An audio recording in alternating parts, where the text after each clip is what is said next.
Hello అండి. అందరికీ నమస్కారం. నేను మీ హర్షిని. మన అందమైన ప్రేమ కథ రచించిన వారు లావణ్య శ్రీనివాసరావు గారు. అందులో 22nd ఎపిసోడ్‌లో ఏం జరిగిందో ఇప్పుడు చూద్దాం. అది విన్న అను చాలా సంతోషపడుతుంది. "ఏంటను నవ్వుతున్నావు? నా మీద కోపంగా లేదా?" అని అడిగాడు రామ్. "కోపమా? ఎందుకండి?" అంది. "ఇక్కడ నిన్ను ఒంటరిగా వదిలేసి అక్కడ బావ కోసం వెళ్ళానుగా" అన్నాడు. "మీరన్నట్టు నాకు నిజంగా కోపం వచ్చేది. మీరు కనుక ఆ బాబుకి హెల్ప్ చేయకుండా వస్తే. కానీ నాకిప్పుడు హ్యాపీగా ఉంది. అలానే చాలా గర్వంగా కూడా ఉంది. నా జీవితంలోకి వచ్చే వ్యక్తికి ఇంత మంచి మనసున్నందుకు. తన వాళ్ళ గురించే ఆలోచించే ఈ రోజుల్లో మీలా ఎదుటి వారికి సాయం చేసే గొప్ప గుణం ఎంతమందికుంటుంది? అయినా ఏం జరిగినా మన మంచికేగా అంటారుగా. ఒకవేళ ఇది కూడా అలానేనేమో. బహుశా మీరు వాళ్ళకి చేసిన సాయం మన కష్టకాలంలో మనకి కొండంత అండగా ఉంటుందేమో ఎవరికి తెలుసు. మీరు ఇలాంటివేమీ మనసులో పెట్టుకొని బాధపడకండి" అని రామ్ కన్నీళ్ళని తుడుస్తుంది. రామ్ అను ముఖాన్ని తన చేతుల్లోకి తీసుకుని అపురూపంగా చూస్తున్నాడు. "ఏమైందండి అలా చూస్తున్నారు?" అంది. "మా అమ్మ ఎప్పుడూ చెప్తూ ఉంటుంది. అను, నువ్వు మంచివాడివిరా, నీకంతకన్నా మంచి పెళ్ళాం దొరుకుతుంది చూడు అని. అమ్మ కదా అలానే అంటుందని అనుకునేవాడిని. కానీ ఇప్పుడు ఈ క్షణం అమ్మ ఏది చెప్పినా నిజమే అనిపిస్తుంది. నాకు ఇంత మంచి మనసున్న అమ్మాయి భార్యగా వస్తున్నందుకు ఏ జన్మలోనో ఎంతో పుణ్యం చేసుంటాను. అందుకే ఆ దేవుడు అడగకుండానే నాకు నీలాంటి దేవతను వరంగా ఇచ్చాడు" అన్నాడు. "ఆ ఆఫీసర్ చాలిక చాలా పొగిడేస్తున్నారు" అంది సిగ్గుపడుతూ. తన సిగ్గును చూసిన రామ్ అను, "నీకు మన ఎంగేజ్మెంట్ గిఫ్ట్ ఇవ్వలేదు కదా" అన్నాడు. "నాకేమీ గిఫ్ట్ వద్దు, మీరే నాకు పెద్ద గిఫ్ట్" అంది నవ్వుతూ. అయినా అయితే నాకు ఇవ్వు అన్నాడు. ఓకే. కానీ నేనిప్పుడు ఏం కొనలేదుగా. మనం పెళ్లి షాపింగ్‌కి వెళ్తాం కదా! అప్పుడు మీకోసం మంచి గిఫ్ట్ తీసుకుంటాను" అంది. "నాకు అలా కొనే గిఫ్ట్స్ వద్దు" అన్నాడు. కొనేవే వద్దా? మరెలా?" నేను స్వెటర్ చాలా బాగా అల్లుతాను. మీకోసం మంచిగా స్వెటర్ అల్లనా" అంది. తన మాటలకి రామ్ తల కొట్టుకొని, "అయ్యో! అవేం కాదు. నాకిప్పుడే కావాలి గిఫ్ట్" అన్నాడు అను చెవిలో మెల్లిగా. రామ్ మాటల గిలిగింతకు అనుకి అలజడి మొదలైంది. సిగ్గుపడుతూ వెనక్కి తిరిగేసరికి రామ్ తనని వెనక నుంచే పట్టుకొని తన చేతులని నెమ్మదిగా అను నడుం వైపు పోనిచ్చి చిన్నగా ప్రెస్ చేశాడు. దాంతో అనుకి నరాలన్నీ ఒక్కసారిగా జీవమన్నాయి. తనలో కలిగే ఈ భావాలని అదుపు చేయలేక రామ్ భుజంపై వాలిపోయింది. రామ్ అలా వెనక నుండే అను పెదవులపై ముద్దు పెట్టాడు.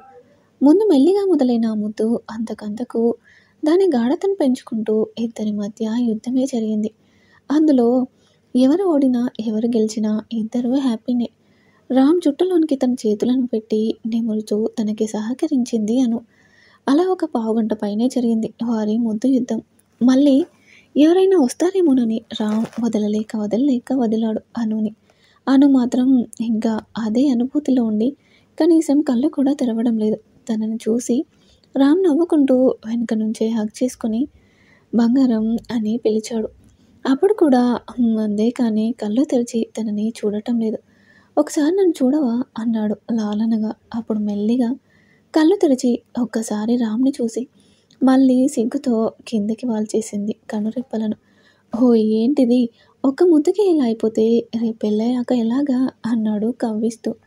"ఆఫీసర్ ప్లీజ్" అంటూ రామ్ గుండెల్లో ముఖాన్ని దాచుకుంది. సిగ్గుపడింది చాల్లే కానీ కొంచెం రాత్రికి దాచుకో" అన్నాడు. ఆ మాట విని "ఏంటి?" అంది ఆశ్చర్యంగా. "ఏంటేంటి? ఇప్పుడు గిఫ్ట్ నేనిచ్చాను. నైట్ నువ్వివ్వాలిగా" అన్నాడు. అది విని "ఓహ్! అదా" అంది ఊపిరి పీల్చుకుంటూ. అను ఎక్స్‌ప్రెషన్స్ అర్థమై అదే. నువ్వేమనుకున్నావు" అన్నాడు. "నేనా? నేనేమనుకోలేదే" అంది. "ఓయ్! నాటకాలాడకు. నిన్ను చూస్తేనే తెలుస్తుంది. నువ్వేమనుకున్నావో. నీకిష్టమైతే నాకేం ప్రాబ్లమ్ లేదు. ఏంటి ప్రొసీడ్ అయిపోదామా?" అన్నాడు హస్కీగా. "ఆఫీసర్ మీరున్నారే, మీకసలు సిగ్గు లేదు. వెళ్ళండి ఇక" అంది. ఇది మరీ బావుంది. "నువ్వు సిగ్గుపడి నేను సిగ్గుపడితే ఎలాగమ్మా? అయినా నీకో విషయం తెలుసా? కంచం దగ్గర, మంచం దగ్గర అస్సలు సిగ్గుపడకూడదు" అన్నాడు కొంటెగా. "బాబూ మీకో దండం. ఇంక వెళ్ళండి. ఇంకొంచెం సేపుంటే ఇలానే మీ మాటలతో మాయ చేసేస్తారు" అంది. "అవునా? అయితే మరీ మంచిది. ఈజీగా పనైపోతుంది. ఏమంటావు?" అన్నాడు కన్ను కొడుతూ. "ఏమంటానా? ఇలా బయటకు వెళ్ళమంటాను" అని డోర్ తీసి వెళ్ళమంది. "ఏంటను?" నువ్వు అస్సలు కనికరమే లేదు నీకు. ఛ! పాపం ఆఫీసర్ ఏదో అడుగుతున్నారు ఇద్దామని లేదు. వెళ్ళండి వెళ్ళండి అంటూనే ఉన్నావు అని అన్నాడు ఏడుపు ముఖంతో. అవ్వా! ఎన్ని అబద్ధాలు ఇప్పటి వరకు రూమ్‌లో తీసుకుందేంటి అంది. అదా! అదేదో ఆటలో అరటిపండు అన్నాడు. పెళ్ళయ్యే వరకు అదే. ఇంకా ముందుకు వెళ్ళాలని ట్రై చేశారు. అది కూడా ఉండదు అంది. అమ్మో! వద్దులే. ఏం చేస్తాం కొన్ని రోజులు అడ్జస్ట్ అవుతానులే. అప్పుడు చెప్తా నీ పని. ప్రస్తుతానికి దీంతో సరిపెట్టుకుంటాలే అని ఒక్కసారి మళ్ళీ ముద్దు పెట్టి వెళ్ళిపోయాడు. అను తన పెదవులు తుడుచుకుంటూ రామ్ అల్లరిని గుర్తు చేసుకుని నవ్వుకుంది. రామ్ కిందికి వెళ్ళగానే అప్పటి వరకు తనని వెతుకుతున్న భ్రమరాంబ వెంటనే తన దగ్గరకొచ్చింది. ఆవిడని చూసిన రామ్ పిన్నిగారు మీరా అన్నాడు. అవును బాబు అదే నీతో కొంచెం మాట్లాడాలి అంది. చెప్పండి పిన్నిగారు అన్నాడు. అది ఇక్కడ కాదు ఇలా రా అని అక్కడ కొంచెం దూరంగా తీసుకొచ్చి ఇలా అంటున్నానని ఏమీ అనుకోకు కానీ నువ్వు చేసిందేమీ నాకు నచ్చడం లేదు అంది. ఆవిడ మాటలు విన్నరా ఇదేంటి పిన్నిగారు ఇలా అంటున్నారు కొంపదీసి నేను అను రూమ్లోకి వెళ్ళడం చూసారా ఏంటి అని మనసులో అనుకొని ఏమైంది పిన్నిగారు నేనేం చేశాను అన్నాడు. అదే బాబు ఎంత నీ ఫ్రెండ్ అయితే మాత్రం అలా పెళ్లి కాని అమ్మాయిని తీసుకురావడం తప్పే కదా అంది. ఎవరి గురించి పిన్నిగారు మీరు మాట్లాడేది అన్నాడు. అదే బాబు అదిగో అక్కడ మీ అక్క పక్కనుందే ఆ అమ్మాయి గురించి అని తనూజని చూపించింది. ఓ తన తన గురించా ఒక్క క్షణం భయపడ్డానుగా అని అనుకుని ఆ అమ్మాయి గురించా ఏమైంది మిమ్మల్ని ఏమన్నా అన్నదా అని అడిగాడు. నన్నేమీ అనలేదు కానీ తన ప్రవర్తన నాకెందుకో మంచిగా అనిపించడం లేదు. ఆ అమ్మాయి చెప్పేదొకటి చేసేదొకటి. తన నోటి నుండి వచ్చే మాట వేరు తను చూసే చూపు వేరు. ఏదో మామూలుగా ఆ అమ్మాయిని చూసి చెప్పటం లేదు. ఉదయం నుండి నేను చూసిన దాన్ని బట్టి ఆ అమ్మాయి గురించి ఈ అభిప్రాయానికి వచ్చాను అంది. అవునా ఏం చూశారు అని అడిగాడు. అది అది అంటూ చెప్పడానికి వెనకపడుతున్న ఆవిడని కూర్చోబెట్టి ఏదైనా సరే మీరు చెప్పొచ్చు పిన్నిగారు నేను అర్థం చేసుకుంటాను. ఎందుకంటే మీరు ఎలాంటి వారో నాకు తెలుసు. అందుకని మీరేం ఆలోచించకుండా జరిగిందేంటో చెప్పండి అన్నాడు. అలానే బాబు నా తమ్ముళ్ళు మరదళ్ళు నీ గురించి చెప్తుంటే ఏంటో అనుకున్నా. కానీ ఇప్పుడు నీ మాటలు బట్టే తెలుస్తుంది నువ్వెంత సంస్కారవంతుడివో. అందుకే ఏమి దాయకుండా అంతా చెప్తాను అంది. మరి ఆవిడ తనూజ గురించి చూసిందంతా రామ్కి చెప్తుంది. ఒకవేళ ఆవిడ చెప్తే దానికి రామ్ సమాధానం ఏంటో చూద్దాం. అందుకే ఏం దాయకుండా అంతా చెప్తాను అంది. చెప్పండి పిన్నిగారు అన్నాడు రామ్. నేను ఈ అమ్మాయిని పెళ్లి కొడుకుతో రహస్యంగా మాట్లాడడం చూశాను. అది కూడా ఒక్కసారి కాదు 2 సార్లు అంది. ఏంటి పిన్నిగారు మీరు మాట్లాడేది? నిజం బాబు మొదటిసారి అయితే వాళ్ళమ్మ కూడా వియ్యపురాలు కూడా చూసింది. ఇద్దరి మీద కోప్పడి తన కొడుకుని తీసుకొని వచ్చేసింది. ఇక రెండోసారి అయితే ఇలా కనిపించినట్టు కనిపించి మాయమైపోయారు. వాళ్ళని ఫాలో అయ్యాను కానీ మిస్ అయిపోయాను. ఏంటిది అంటే ఇద్దరూ కలిసి మళ్ళీ అనుని ఏడ్పించడానికి ప్లాన్ చేస్తున్నారా?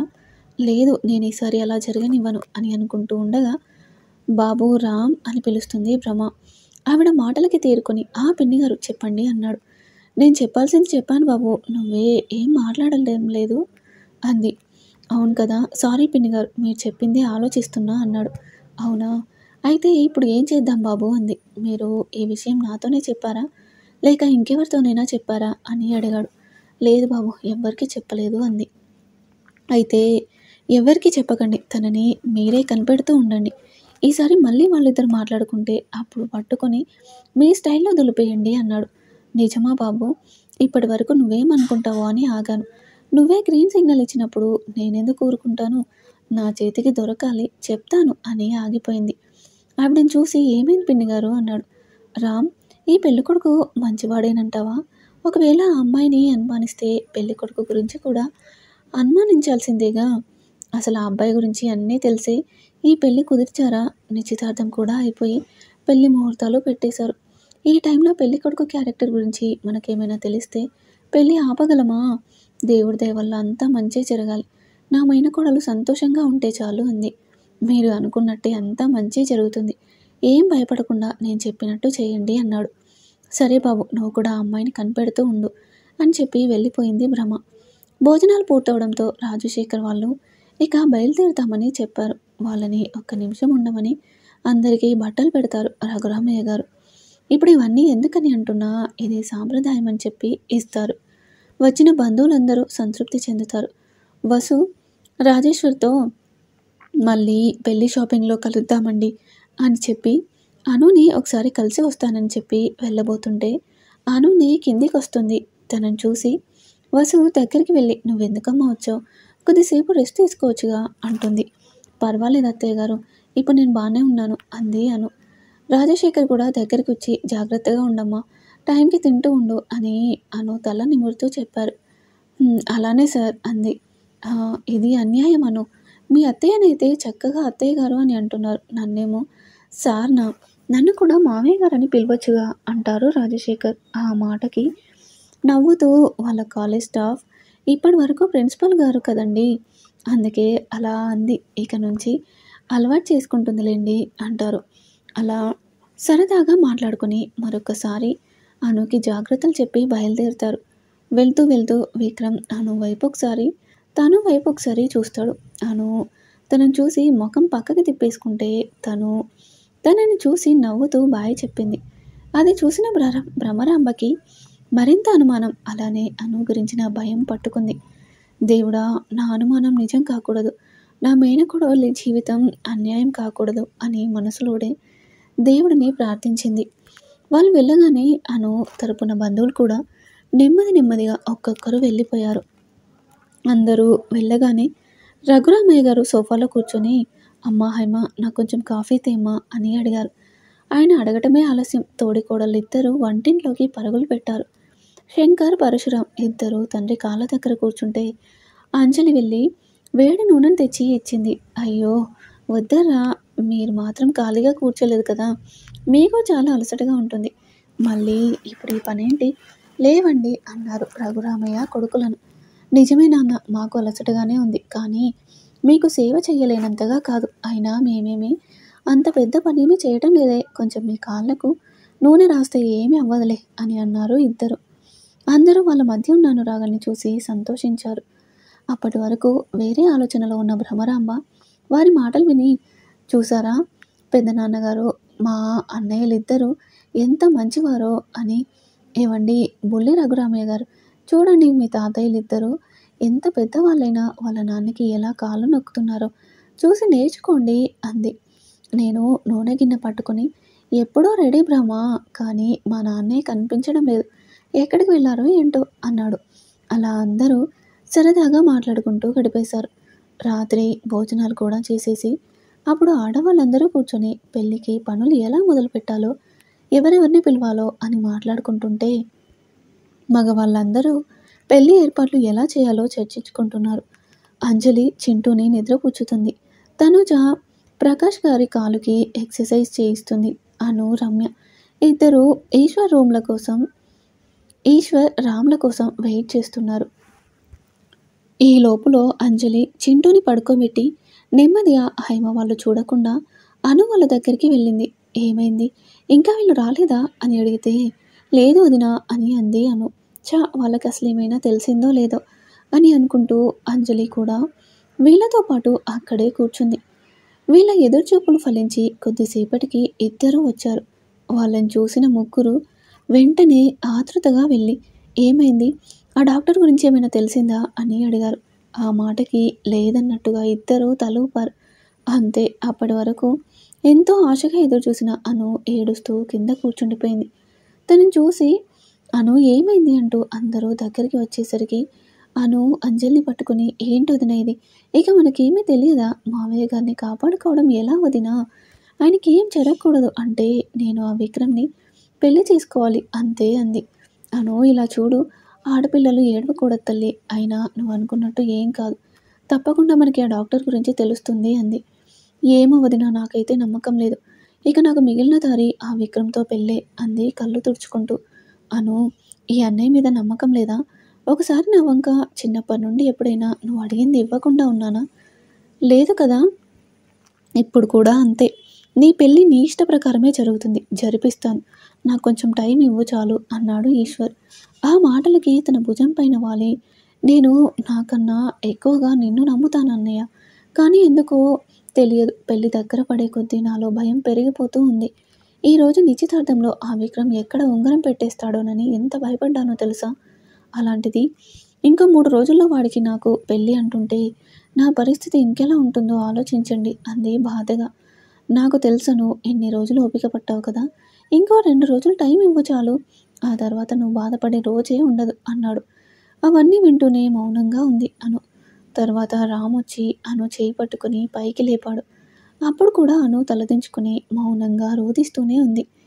వేళ్లతో అను గడ్డాన్ని పైకి లేపి తన కన్నీళ్లు తుడుస్తూ, నేను నిన్ను అంత ఈజీగా వదిలేస్తానా అని అడిగాడు. అన్నట్టుగా తల ఊపింది. మరి ఎందుకింతలా బాధపడుతున్నావు? చూడు, ఏడ్చి ఏడ్చి ముఖం ఎలా ఎర్రగా అయిపోయిందో అన్నాడు. అప్పుడు చూసారందరూ అను వంక తీక్షణంగా. అసలే తెల్లగా ఉంటుందేమో, ఏడవటం వలన బుగ్గలు కందినట్టుగా పింక్ కలర్లోకి మారిపోయాయి. రామ్ చెప్పేది వింటూ కళ్ళు తుడుచుకుంది. కొంచెం సేపు వాళ్ళిద్దరిని మాట్లాడుకోమని రమ్య, ఈశ్వర్, అంజలి ముగ్గురు వెళ్ళారు. అనుని తీసుకుని రామ్ టెర్రస్ పైకి వెళ్ళాడు. అక్కడ చివరన నించుని చందమామని చూస్తూ నించున్నాడు. అను రామ్ భుజంపై చేయి వేసింది. ఆ వేసిన చేతిపై నీటి చుక్కలు పడేసరికి రామ్ ఎదురుగా వెళ్ళి చూసిన తనకి రామ్ కన్నీళ్లు పెట్టుకుంటూ కనిపించాడు. వాటిని చూడగానే ఆఫీసర్ ఏంటిది అంటూ తన కళ్ళు తుడిచింది. కన్నీటిని తుడుస్తున్నాను చేతిని పట్టుకుని నా కళ్ళల్లో నీటిని చూసి నువ్వెంత బాధపడుతున్నావో, నువ్వు ఏడుస్తుంటే నాకు అంతకు మించిన బాధగా ఉంది తెలుసా. నువ్వు పైకి చెప్తున్నావు, నేను చెప్పడం లేదు అంతే. ఒక పక్క ప్రేమించిన నువ్వు ఎక్కడ దూరం అవుతావో అని, మరో పక్క నా తండ్రిని ఎలా కాపాడుకోవాలో తెలియక క్షణం క్షణం చిత్రవద అనుభవిస్తున్నాను. ఏ దారిలో వెళ్తున్నా నా గమ్యాన్ని చేరలేకపోతున్నాను. ఒక్కొక్కసారి అనిపిస్తుంది, మిమ్మల్నే కాపాడుకోలేను నేను ఇక సమాజాన్ని ఏం రక్షించగలను, ఈ ఉద్యోగాన్ని వదిలేయాలనుంది అని చాలా బాధగా అన్నాడు. అను తన చేతిని రామ్ నోటిపై వేసి, లేదు ఆఫీసర్, మీరు అలా మాట్లాడకండి.